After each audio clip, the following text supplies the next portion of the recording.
Assalamualaikum warahmatullahi wabarakatuh. Kita sekarang ada di video part 3 tentang Al-Quran dan keistimewaannya. Nah, materi selanjutnya itu tentang keistimewaan Al-Quran sebagai mukjizat. Kita tahu bahwasanya Al-Quran merupakan mukjizat terbesar yang diberikan Allah kepada Nabi Muhammad SAW. Dan kita juga tahu bahwasanya ada 4 kitab yang harus kita imani, yaitu diantaranya adalah kitab Taurat, Injil, Zabur, dan yang terakhir adalah kitab Al-Quran. Nah, berikut akan dijelaskan bagaimana kedudukan Al-Quran terhadap kitab-kitab lain. Yang pertama, Al-Quran itu membenarkan isi kitab sebelumnya, yakni kitab Taurat, Zabur, dan Injil. Nah, adapun yang dibenarkan di sini adalah kitab-kitab tersebut yang masih asli, belum dicampuri perkataan manusia atau campur tangan manusia. Ya, karena walau alam ya, kemungkinan besar itu kitab Taurat, Zabur, Injil gitu yang muncul ke permukaan bumi itu sudah direvisi, ada campur tangan manusia gitu. Walau alam yang aslinya di mana gitu. Jadi yang dibenarkan Al-Quran itu adalah kitab Taurat, Zabur, dan Injil yang masih asli. Nah, ini intinya gitu, dari keempat kitab ini intinya itu satu sama, yaitu mengesahkan Allah atau mentauhidkan Allah.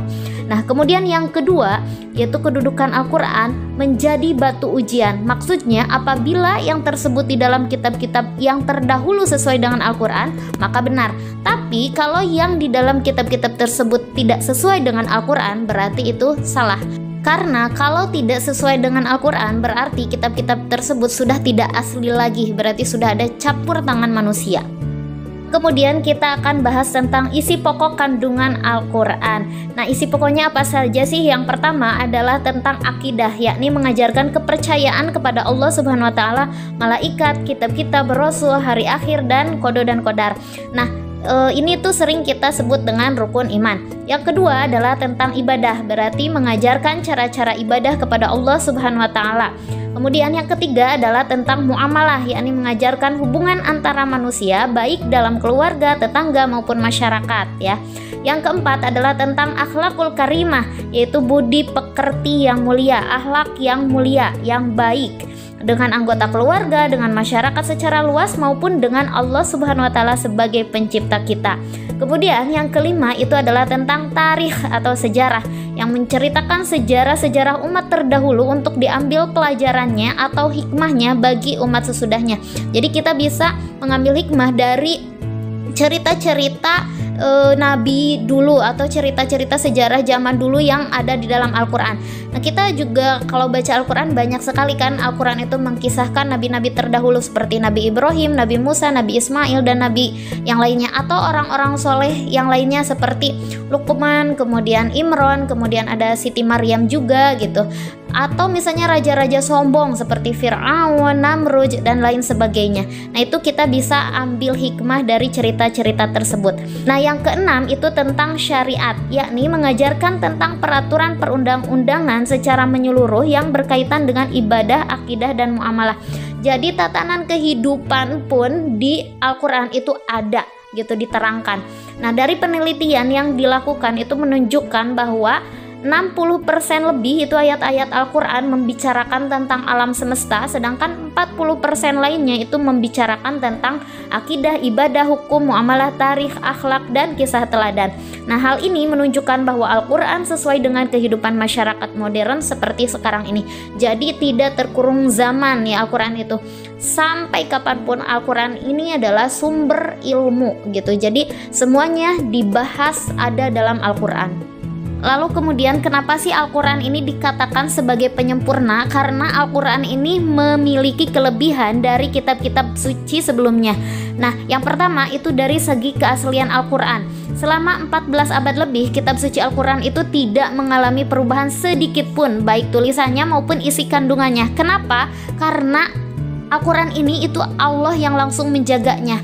Sesuai firman Allah, Quran Surat Al-Hijr, Bismillahirrahmanirrahim, Inna nahnu nazzalna dzikra wa inna lahu lahafizun. Sesungguhnya kamilah yang menurunkan Al-Quran dan sesungguhnya kami benar-benar memeliharanya. Jadi benar-benar dijaga langsung oleh Allah Subhanahu wa Ta'ala. Jadi tidak akan ada yang bisa untuk memasukkan Al-Quran.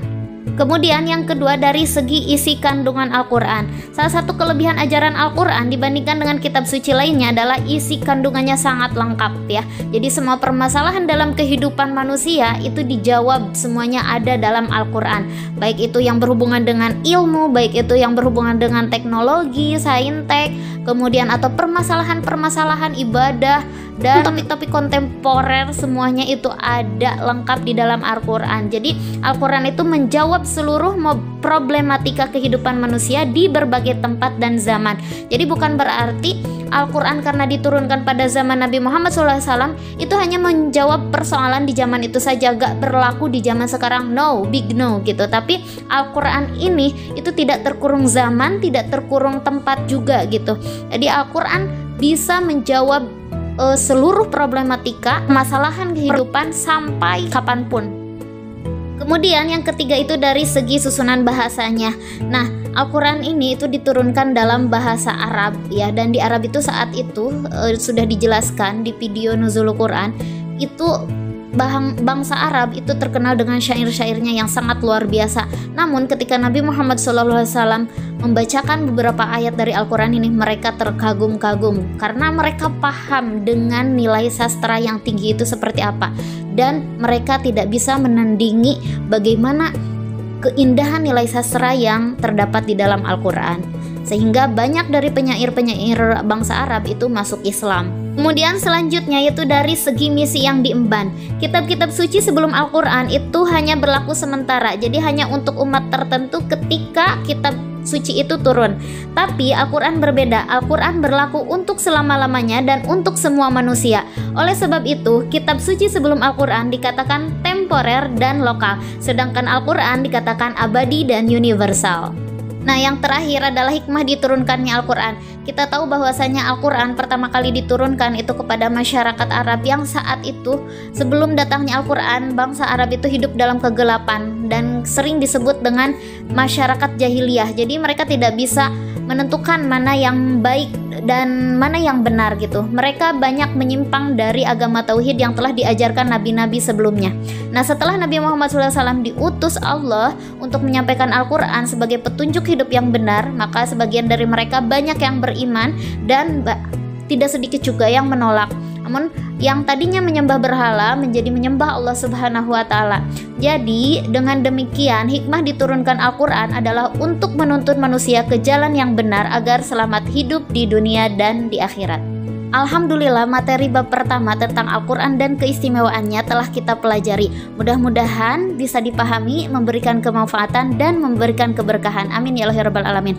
Dan mudah-mudahan kita semua termasuk umat yang ahli Al-Quran, umat yang dapat mendapatkan syafaat dari Allah Subhanahu wa Ta'ala, yang dengan Al-Quran kita selalu mendapatkan petunjuk dan hidayah dari Allah Subhanahu wa Ta'ala. Amin ya Allah ya Rabbal Alamin. Terima kasih atas perhatiannya. Wassalamualaikum warahmatullahi wabarakatuh.